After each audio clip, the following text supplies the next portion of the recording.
Hey everyone, welcome to Pass or Play. So today I'll be reviewing Anne Rice's interview with the vampire, Season 1, Episode 5, A Vow Hunger for Your Hammering Heart, currently streaming on AMC Plus and coming on the AMC cable channel later tonight.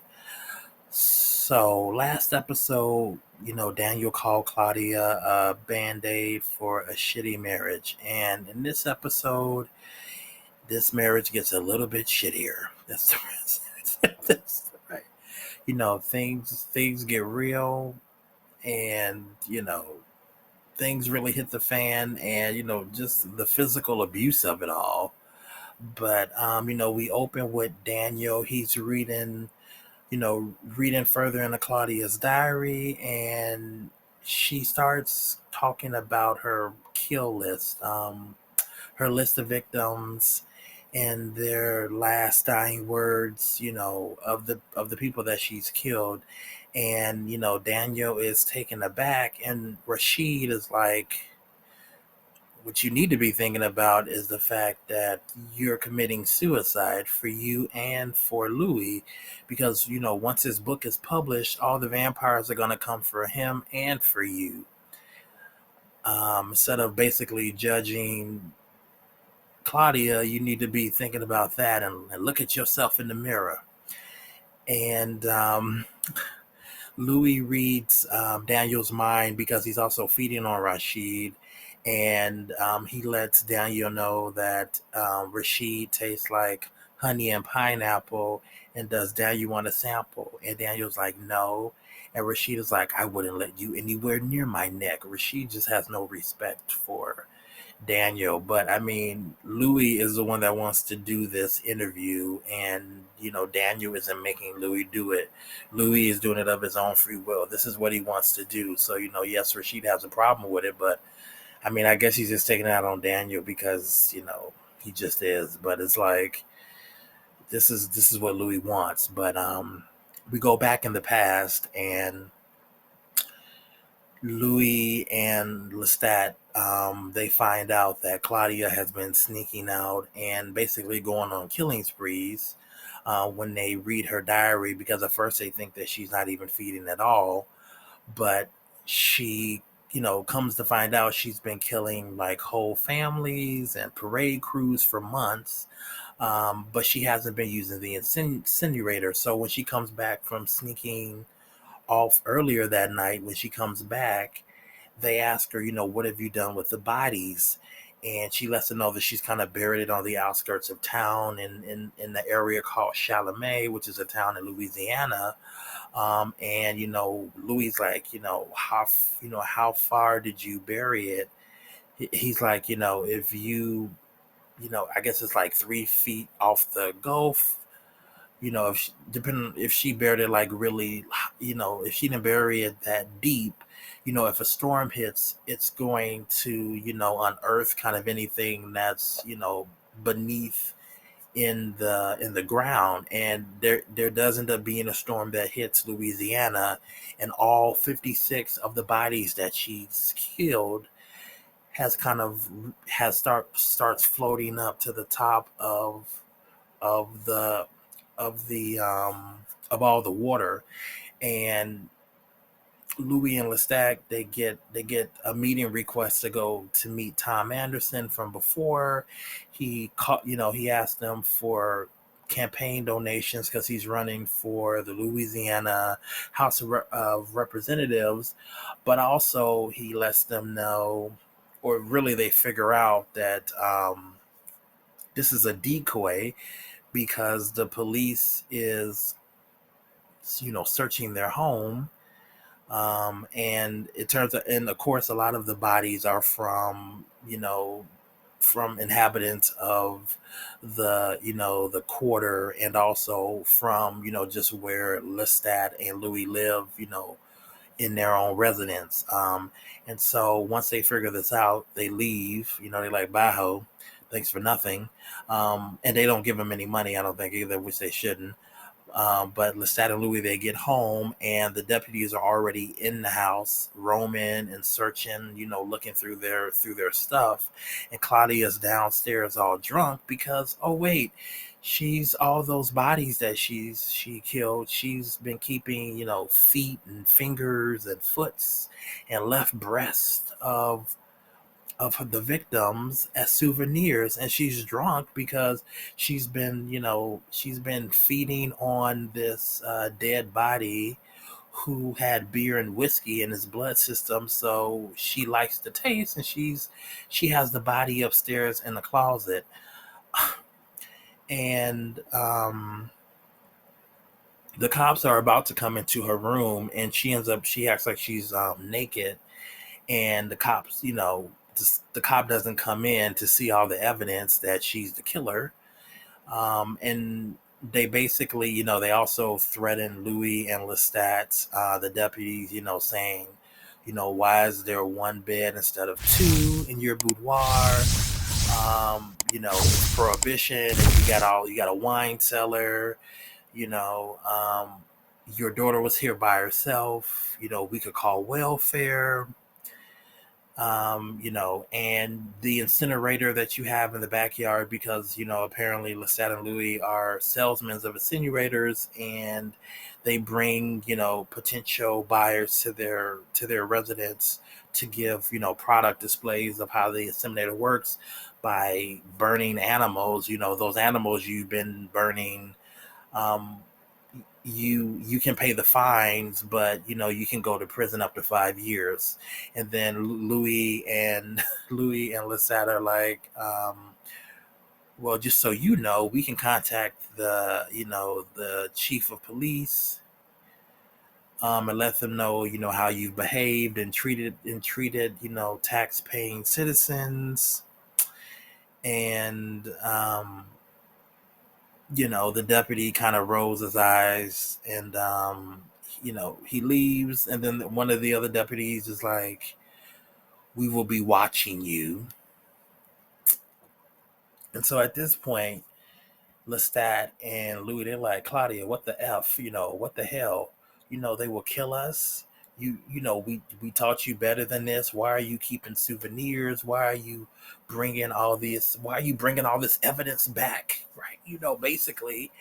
And, she's like, who's gonna love me? Where's my Lestat or my Louis? Which one of you are gonna F me? And then Lestat's like, no ho.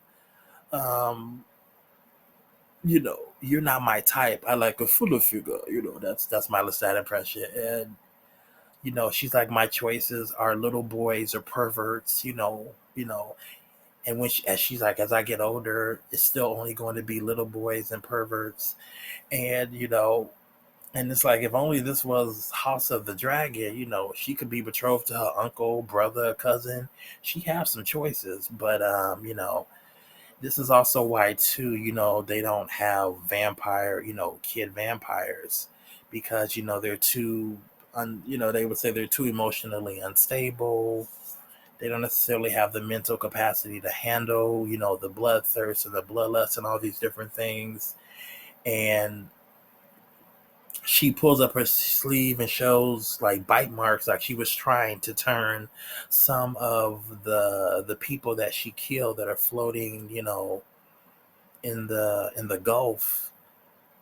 But she wasn't able to turn them, and she asked the stat to make her mate, and he's like, no. He's like, look how much damage you've caused. We're supposed to stay hidden and a secret, and you're just doing all this stuff that's putting a spotlight on us.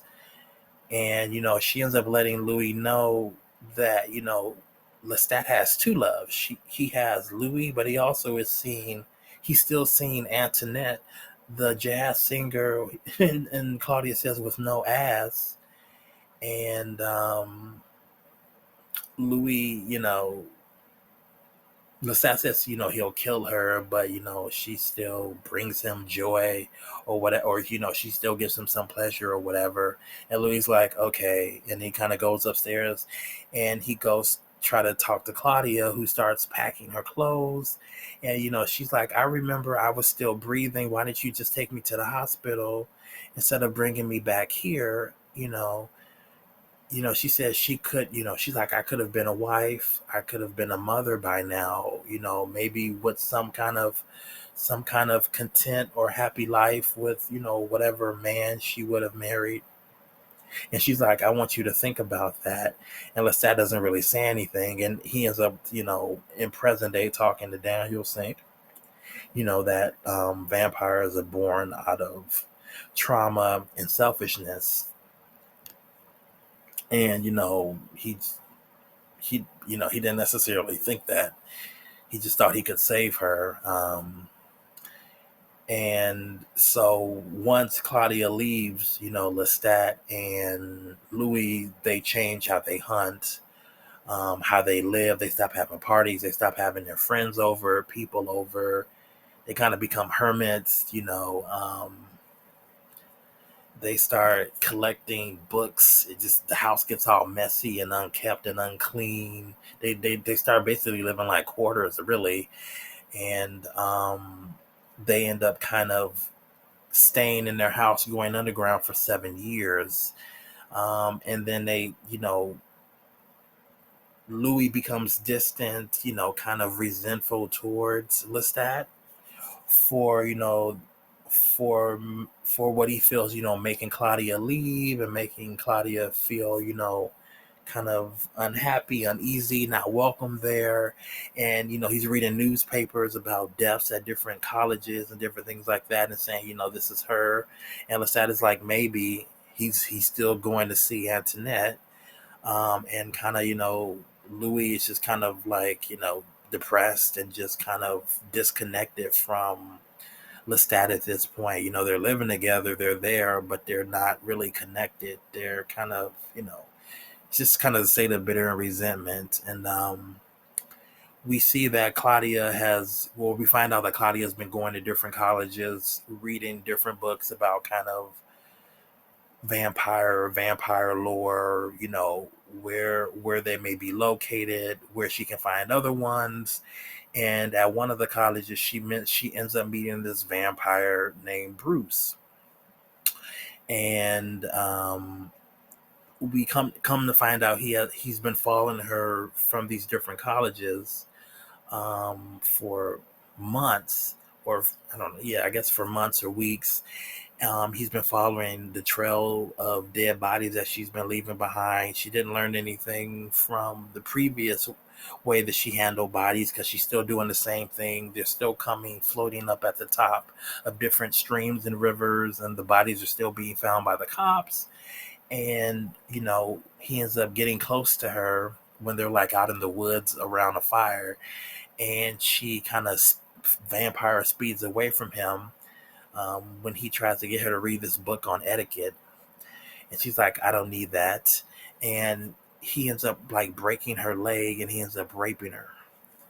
And now we go back to present day, and when, the pages in the diary, you can kind of infer that happens. And Louis says that to Daniel, but Daniel says, these pages that are ripped out, what does it say? Because assumingly Claudia goes into more detail, but um, Louis won't, give him the pages, and Daniel's pushing Louis, and Louis starts making Daniel's hand trimmer, and Rashid comes in and says, Louis gets, he gets affected, by certain parts of Claudia's story, um, you know, and Daniel's like, I can see, and then Daniel gets up and slaps Louis, and Daniel ain't scared. His health is failing. He, he's in kind of his last years, with the Alzheimer's. Assumably, it's gonna get worse over time, and so I guess he ain't scared. But I'm like, with all the stuff that Louis can do, yeah, you're like, what you gonna do? Kill me? It's like I'm already dying, basically. So, you know, and then we go back. I'm sorry, and then Daniel slaps Louis, and then he lets him know, Louis like, I don't want Claudia to be exploited, and um, Daniel basically lets Louis know that, once his book gets published, people are going to feel, think, and believe whatever they want to believe. And a lot of the focus is going to be on Claudia because, she was this teenager who was turned into a vampire, kind of became I mean, even though she's killing people, to feed herself, she's kind of like a serial killer, Steve and Frank meets, Stephen King, like I said in the last episode. And, and now, she, even though she's a vampire and is stronger and than the average human, she comes across another vampire and he rapes her. So I mean, people are going to probably try to dig into who she is even more, whether Louis wants that or not. And and Louis gonna feel however he want to feel about it, but that's just that's just the way that it's going to be. He said, especially in the way that the world is, and he said 2020. And so then we go back in time, and Grace meets Louis at the cemetery, um, to let him know that her and Levi, they lost everything, um, with the market crashing, and they're heading north to Boston for work, and because Levi got a job in Boston, and so they're gonna go there and work. And she lets Louis know that he's not the same person that he was at this point. Grace is a lot older now, but Louis still looks the same. He hasn't aged. And they're basically in front of their mother's grave with kind of like her headstone engraving, and below hers is Louis, and it's it says Louis DuPont, and it says born this day, and it says death of October 18, 1930, and it says beloved brother. So she basically has, given him kind of a tomb, a death, and put it on their mother, on their mother's grave, saying that he's buried there as well. And she's like, she said this is how it has to be for for her and her family. They're going north. They don't. I'm assuming they don't plan on coming back. And basically this is goodbye. She didn't ask for any money. She didn't want any money. She didn't need any money. She just kind of wanted to let him know what she was going to do. And dang, that's cold, Grace. It's cold. It's cold. She was kind of really his last connection to humanity, or his last connection to his actual family, his human family, his human connection, other than maybe his feelings for Claudia. And so she, Grace says this, and she kind of just walks off with Levi. They kind of leave the cemetery, and he starts kind of crying and hunched over by where his grave is supposed to be. And Claudia actually followed him there, but she's kind of ways back further in the cemetery, and she's kind of watching all this. And then she realized, why she was turned into a vampire, and that was to be Louis' sister. And then at this point, we go back home. Claudia returns. Lestat says the prodigal daughter returns. She apologizes, but he says he does not accept. Louis goes and hugs her and kind of thanks her for coming back. She lets Lestat know that she's not coming back to stay. She's just coming back to get Louis and some more clothes, so she can go to Europe.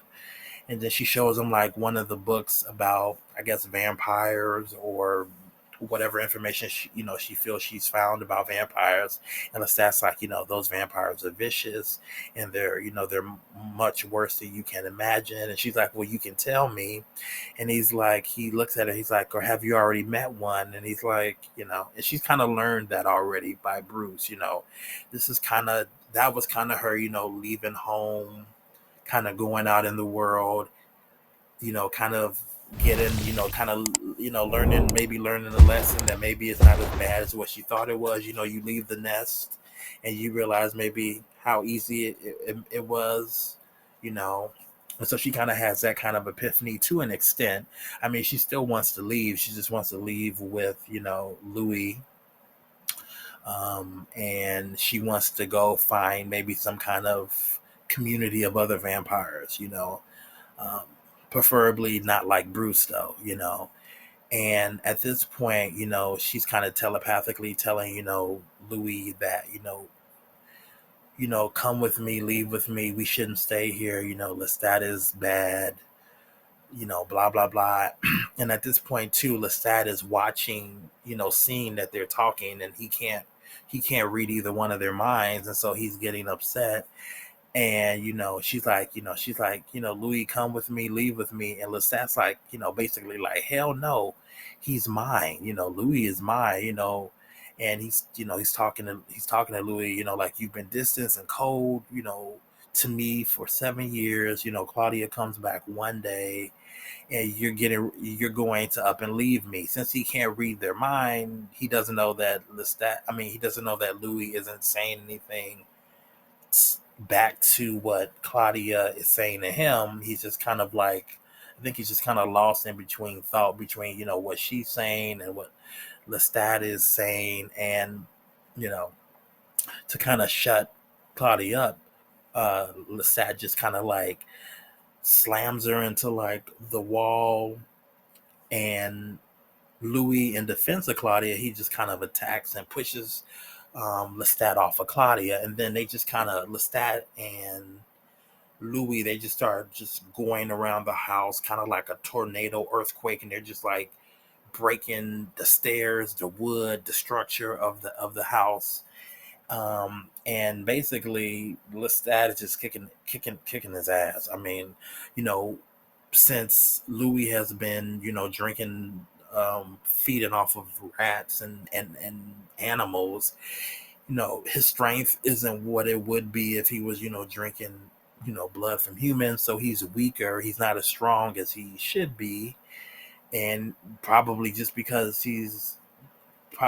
just because he's still a younger vampire and Lestat is older, assumingly he may also just be not as strong because of that.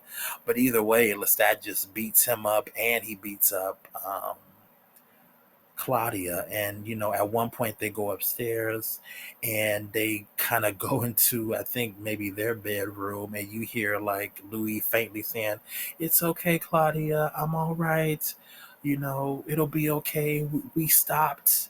And they didn't stop fighting. But it was a very much like, kid hearing their parents fight. And they're kind of crying, and they're affected by it, and one parent is trying to calm the other, is trying to calm the child down, while they're still, getting beat up and abused. And that's like exactly what that scene was. It's like in 2 episodes they go through like a whole like span life of like, this kind of family dynamic, and it's very interesting. But at this point, Lestat isn't done. He drags Louis outside, and Claudia's like, please don't hurt him. It's me you want. And Lestat's like, no, look here, little girl. I've never wanted you.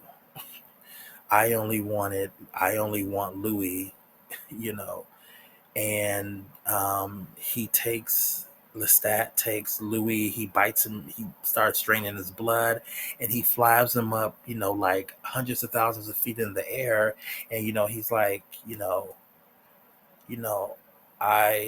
basically, I love you, and I've been waiting for you to love me. Do you love me?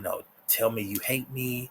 And I will say, I don't think that Louis necessarily hates Lestat. I think it's a complicated thing. He chose to be with Lestat in that moment, in the church. But his brother had just died. His mother kind of, was like, you're not my son. She kind of disowned him. He was going through the motions of that, the things that was happening with him in his business. Lestat killing his favorite prostitute. I can't even think of a name. His right. I mean, so all these things all happened in that span of time. And I think that Louis does love Lestat.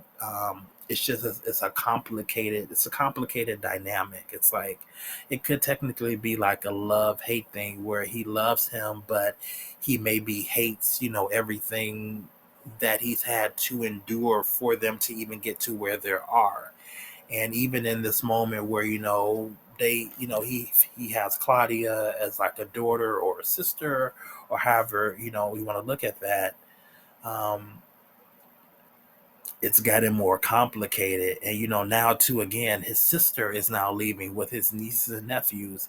He can't be a part of that. And I don't know if he's necessarily told Lestat that, so things keep happening. And Louis is not like Lestat.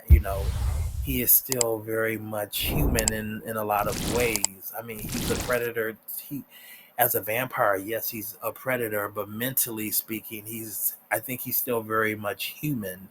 Emotionally, he's still very much human. He he's not predatory or that much like Lestat. And whether or not Lestat realizes it, Louis is kind of operating in a different mental space than he is. So I think he does love him. It's just complicated. It's not just cut and dry as I love you, I don't love you kind of a thing. Because when they're up in the air, Louis does not say he doesn't love him. He just says, let me go. And apparently Lestat has not taught Louis how to fly, because Louis just like falls hundreds of thousands of feet to the ground. And now his face is battered and bruised and swollen. And so now his body is broken. One of the legs is all bent the other way. And Lestat like flies down all like, like he's kind of descending like an angel, all in black. He's looking all regal and poised on this like statue, on this like base stump thing. And actually it looks really cool. And then like there's wind and his hair is blowing. I don't know, he actually looks really cool. And he's looking down, he's looking down at Louis and Claudia, on the ground. And Louis just passed out. And the episode basically ends there. But Ayala Savant needs to come and fix their life. They need Oprah and the aha moment. They need Dr. Phil. They need a lot. We're over halfway through at this point. On IMDb, it said there's 8 episodes. On another thing I saw, it's saying that there's 7 episodes. They're saying that the last episode is November 13th, which means we would have 3 more episodes. But if it is 7, then that means maybe one of these coming weeks they may not air a new episode. But either way, we're halfway through. What do you guys think? I think the show's good. I like this episode. It's kind of more like a somber, sadder episode. I feel the last episode ended on a better note. But either way, let me guys know what you think in the comments below. If you like this, hit the like button. And if you're not a subscriber, please subscribe. Trying to get 1,000 by the end of the year. And I will see you next episode. Bye.